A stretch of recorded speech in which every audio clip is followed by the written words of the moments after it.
Hey, it's Mike Slater in San Diego, filling in for the great Bill O'Reilly. It's Thursday, July 28th, 2022. You're listening to the O'Reilly Update. Here's what's happening today in America. Republicans ask Joe Biden to take a cognitive test. 1 in 5 adults condone violence against the government. Most journalists say both sides of a story do not deserve equal coverage. And a survey ranks the poorest places in the nation. Also coming up, the message of the day. But first, at least 50 House Republicans demanding Joe Biden take a mental fitness test. The legislators sending the request directly to the White House wrote the lawmakers, quote, "We again write to you to express concern with your current cognitive state and to urge you to submit to a cognitive test immediately. All presidents should follow the example set by former President Trump to document and demonstrate sound mental abilities." I don't think Joe Biden, it's just me, I don't think Joe Biden makes it much longer past the midterms. A survey from the University of California finds 20% of the public believes violence against the federal government can be justified under some circumstances. A whopping 7% say they would kill another person to advance a political goal. According to respondents, biggest factors behind the anti-government rhetoric: denial of personal freedoms, infringements on the Second Amendment, and religious persecution. A poll from Pew Research revealing a massive rift between the media and the public. 76% of Americans believe the press should strive to give both sides of the story, but only 44% of journalists agree with that. A whopping 55% of reporters say alternative opinions do not deserve equal coverage. Your opinion does not deserve equal coverage. This ties in perfectly to what we're going to talk about in the final segment of the O'Reilly Update. Analysts blame the gap on where journalists live. 9 in 10 national correspondents reside in New York City or Washington, D.C. They've never been 20 miles outside of those cities in the rest of this country. A report from the World Population Review ranks the poorest cities in America. The places are judged by 3 factors: number of residents living in poverty, average income, and the unemployment rate. The bottom 5 starts with Rochester, New York, followed by Dayton, Ohio, Detroit, Michigan, Cleveland, Ohio, and the poorest city in America, Hartford, Connecticut. The average income in Hartford is $21,000. The message of the day, we're going to go to Los Angeles and talk about their new mask mandate, but with a twist. Moments away. Inflation at its highest level in 40 years and interest rates are skyrocketing, as you know. Market experts like Jamie Dimon, CEO of JP Morgan, predicting recession. So to protect your future, do what I did. Call the only precious metal dealers I trust, American Hartford Gold. They will show you how to protect your savings and retirement accounts by diversifying your portfolio with physical gold and silver. You can get started with a short phone call. They will place physical gold and silver right at your door or inside your IRA or 401k. They are the highest rated firm in the country with an A+ rating from the Better Business Bureau and thousands of satisfied clients. Please tell them Bill O'Reilly sent you and they'll give you up to $2,500 of free silver on your first order. Don't wait. You can call them now. 877-444-GOLD. 877-444-GOLD or text GOLD to 65532. Again, 877-444-GOLD or text GOLD to 65532. Hey, this is Mike Slater filling in for Bill O'Reilly. Now it's time for the O'Reilly Update message of the day. The Los Angeles 6th Street Viaduct. It's this big bridge road going across the city of Los Angeles. It opened just a week ago. Huge fanfare. It's supposed to be the new icon structure of the city of Los Angeles. And it's already been trashed. And the LA Times frames it as fun. $600 million. And it's all spray painted. There's been drag races and people doing donuts, leaving tire marks everywhere. And the bridge has been shut down 4 times in the last 5 days. Just hundreds of people taking it over for stunts and everyone watching and just shutting down the bridge. A city council member said this is the first bridge built in the Instagram era in Los Angeles. And as we've seen, people will do anything in the pursuit of going viral. It's been great to see people enjoying their bridge over the last week. From cool TikToks to stunning photos, the bridge is a lifeline, connecting Angelinos to opportunity, family, and the future. Yeah, drag racing and burnouts, connecting Angelinos to opportunity, family, and the future. But here's why I bring this up. I'm not doing this to, be a lame-o square. Oh, kids these days, respect the bridge, you youth. Obey the rules. That's not my point. Because I'm not a rule follower by nature. I say drag race all day long for all I care. Your city's in the toilet already. What's a few more skid marks? People of LA, they want this bridge to be grunge. That's how they view their city. It's like their rebel style. It's grunge. Too cool for school grunge. Fine, whatever. But where was that revolutionary spirit all through COVID? When the government was telling you to put your mask on, as, by the way, in LA, they're doing again. When the government was telling you to put your mask on, shut down your business, keep you from seeing your family, keep your kids out of school. Where were you? Where was that revolutionary spirit then? I don't get it. Where'd it go? The city builds this brand new bridge, $600 million, and the first thing you do is ruin it. The first thing you do is stick your middle finger at the politicians who built it. Fine. Where was that when Gavin Newsom told you can't go to a restaurant? Or your favorite nightclub got shut down? Where's that same middle finger?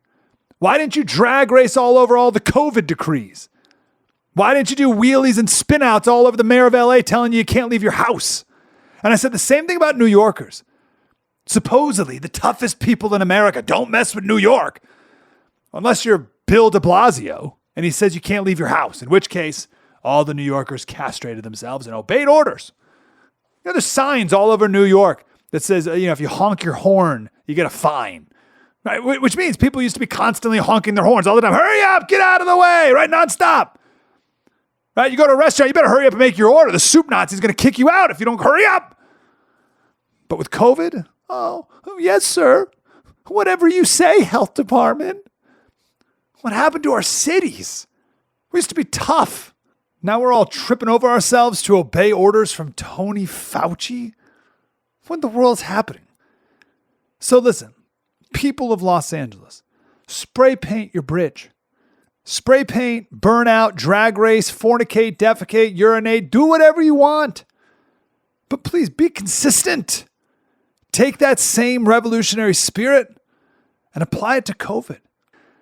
All of LA County is going to be forced to wear a mask again. It's July 2022. I'll tell you, Los Angelinos, someone tells you to wear a mask, tell them to meet you at the 6th Street Viaduct. We'll race for it, winner take all. Newsom versus the people in a street race. Let's shut the bridge down for a good cause. Coming up next, something you might not know after this. This advertisement is paid for by Lacuna Ventures, LLC. For terms and conditions, visit yourrights.legal. Attention! If you or someone you know spent time at Camp Lejeune, North Carolina prior to 1988 and developed serious health conditions such as non-Hodgkin's lymphoma, lung cancer, bladder, breast, or kidney cancer, you may be eligible for significant financial compensation. Call Camp Lejeune victims to discuss your case now at 800-706-9790. Leaking underground tanks contaminated the drinking water with benzene and other highly carcinogenic chemicals, up to 280 times acceptable levels. Marines, their families, contractors, or employees who spent at least 30 days at Marine Corps Base Camp Lejeune prior to 1988 and developed a serious health condition. Call to determine your eligibility for financial compensation. If you don't win, you pay nothing. It's critical to take action and call now. 800-706-9790. That's 800-706-9790. Again, 800-706-9790. Hey, this is Mike Slater filling in for Bill O'Reilly. Now it's time for something you might not know. I've always said that the single last remaining cultural institution in this country that is controlled by conservatives is what? What is it? What's the last part of our culture that's run by conservatives? Some people guess NASCAR. Nope. They're woke. They kicked the governor of Texas off for being the grand marshal because he wasn't pro-gay enough or something. And then they tweeted out the trans flag.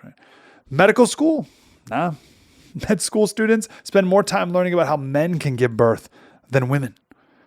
Not even the military. There's a purge going on in our military. There was a report of the Navy readiness last year or so. And they said morale is so low because they spend all their time on sexual harassment training and gender pronoun training and not on how to win wars. This is intentionally done to make life miserable and intolerable for those in the military, especially conservatives. They know they're not welcome there. So they put their head down to finish out their last few years, retire and get out. The military's woke, and the left loves it, of course. There is not a single cultural institution in our country left that is owned by conservatives, except for one. No, not the Boy Scouts. You saw them marching in pride parades with mostly girls. What do you got? The church? No. Can't even count on the church for being conservative. So what do we got left? I got one. AM talk radio. And guess who's getting in the game? George Soros. 2 radio stations went up for sale recently in Miami. Now, usually no one cares. Radio stations get sold all the time. The company's actually selling 18 radio stations in 10 different markets. But the 2 in question are AM talk radio stations in Miami. They broadcast in Spanish. They had conservative radio hosts. A bunch of the hosts left after George Soros took over ownership. Why did George Soros do this? Is he trying to make a killing in AM radio? No. It's the same reason Soros has spent hundreds of millions of dollars on district attorney races across the country in order to elect woke DAs. DAs, those races, they're cheap. And DAs have a ton of influence and a ton of discretion. Way more than congressmen do. And he's doing the same thing for AM talk radio. He's got a net worth of $8 billion. And he knows that this station, the one you're listening to right now, has a ton of influence. It's the last cultural institution in our country that's controlled by conservatives. For now. So you got to fight for your talk radio station. The far left is coming for it. More coming up.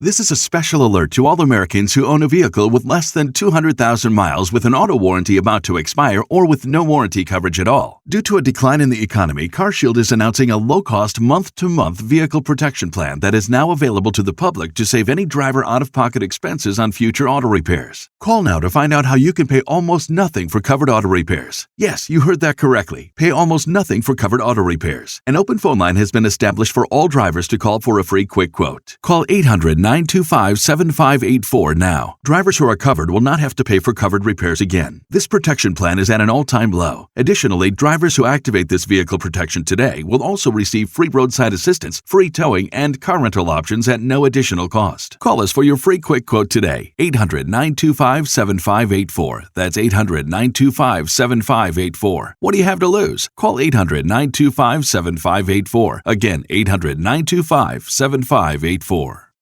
Thank you, Bill O'Reilly, for letting me fill in again. And thank you for listening to the O'Reilly Update. MikeSlater.locals.com. We'll be back tomorrow.